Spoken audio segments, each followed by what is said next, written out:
de la semaine.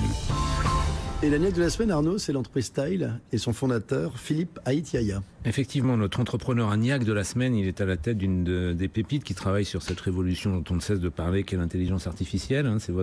C'est votre domaine d'excellence. Synomia, la société dont il est cofondateur, est l'éditeur donc de Tile, qui se revendique comme une plateforme d'aide à la décision. Il va pouvoir nous détailler effectivement la palette de services que cela recouvre.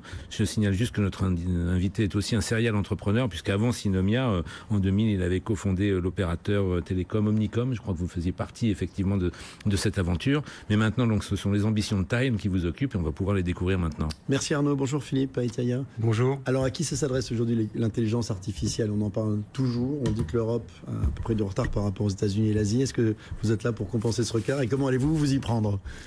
Alors ce qu'on se dit aujourd'hui surtout, c'est que on est frappé de voir dans le quotidien de ceux que nous sommes à la maison, nous utilisons un nombre d'applis extrêmement performantes qui nous permettent de prendre des décisions très vite pour notre quotidien.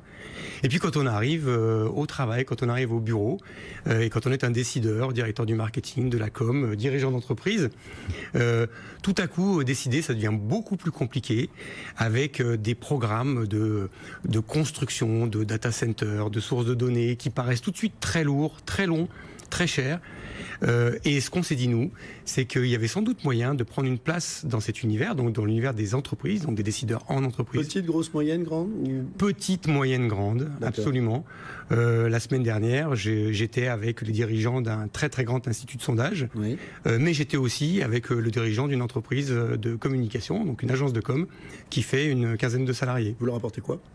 Alors, on leur apporte le moyen de prendre des décisions très vite par rapport à des enjeux, et je vais commencer peut-être par le dirigeant de cette agence de com lyonnaise, boîte de 15 personnes, qui très souvent reçoit ce qu'on appelle des compètes, des pitchs de la part des annonceurs. Des appels d'offres, oui. Des appels d'offres, des sujets que parfois il connaît, et parfois qu'il connaît extrêmement mal, et il a en général 2 jours, 3 jours pour avoir une idée, pour comprendre comment les consommateurs de ce propre annonceur interagissent entre eux, quelles sont ce qu'on appelle nous les zones de tension, quelles sont les opportunités, les idées qu'on peut commencer à dégager. Eh bien, le pari de Tile, c'est celui-ci, c'est de dire en 2 jours, 3 jours, parfois en 1 heure, on peut extraire des informations qui vont devenir précieuses pour le saut créatif, pour l'idée de communiquer. Vous les extrayez, où sont-elles ces infos que vous allez trier pour eux selon leurs critères de recherche notamment? Alors, les sources de données sont extrêmement nombreuses. La plupart sont évidemment sur le web, mais pas uniquement.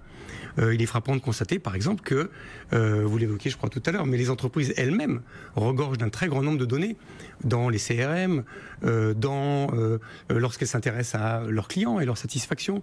On peut collecter et on collecte vraiment des informations très précieuses dans des données à la fois externes aux entreprises et des données qui les contactent. C'est du conseil ou bien c'est un logiciel d'intelligence artificielle que vous remettez entre les mains de votre client qui va faire le job? C'est quoi votre véritable activité?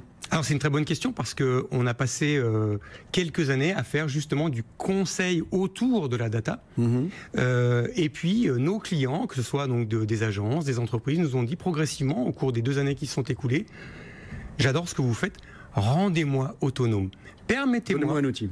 Permettez-moi, à travers un outil simple, de pouvoir accéder à ce que vous faites. Et donc, c'est ce qu'on a fait au cours des 2 années qui se sont écoulées. Et donc, la plateforme, c'est un outil à finalité B2B, justement, qui permet un accès ou une exploitation plus rapide des données que l'on peut glaner dans cette phase d'intelligence économique là, que vous Exactement. Et moi qui n'y connais rien, qui ne suis pas data scientist, qui n'ai jamais fait de COBOL et de BASIC il y a 30 ans, je peux m'en servir? Oui. Facilement. Oui, il n'est pas nécessaire d'être data scientist. Il est nécessaire et il est important de simplement pouvoir se retrouver dans des données qui sont principalement mises sous forme de data visualisation. C'est-à-dire que, je vais vous donner un exemple simple. Je suis le responsable marketing d'une entreprise. Il nous reste 20 secondes. Eh ben dans les 20 secondes, j'aimerais savoir demain quels seront les prochains usages autour de la fibre, parce que j'ai besoin de développer, moi, les usages autour de la fibre. Je peux, dans les conversations, très très vite, même si je ne suis pas data scientist, découvrir les usages du futur sur la base de données qui proviennent soit du web, soit de données scientifiques, par exemple. Et tout ça grâce à Philippe Aït-Yahya et son logiciel Tile, T-I-L-E, comme une tuile, point quelque chose? Alors, c'est synomia.com. Synomia.com. Absolument. Merci Philippe.